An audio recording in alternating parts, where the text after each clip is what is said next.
Bugün sizlere Kurtlar Vadisi'nin testere necmisi olan Tarık Ünlüoğlu hakkında məlumat. Tarık Ünlüoğlu 1951-ci ildə İzmirdə anadan olub. Türkiye'nin tanınmış tiyatr, kino və serial aktyoru, həmçinin dublyaj sənətçisi olmuşdu. O, xüsusilə xarakterik rolları və güclü səsiyle yadda qalıb.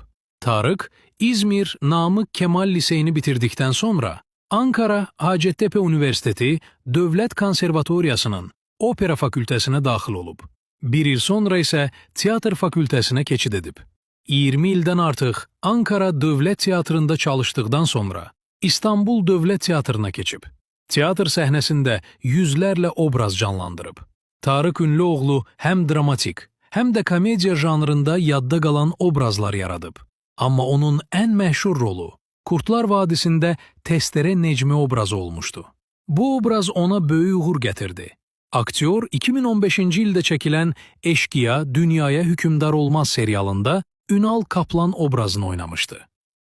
Bu obraz onun ikinci möhtəşəm rollarından biri olur. Elə bu serialın çəkilişləri zamanı artıq o xəstə idi və o vəziyyətdə seriala çəkilirdi. Çox təəssüflər olsun ki, Tarık Ünlüoğlu 2019-cu ildə ağciyər xərçəngindən vəfat edir.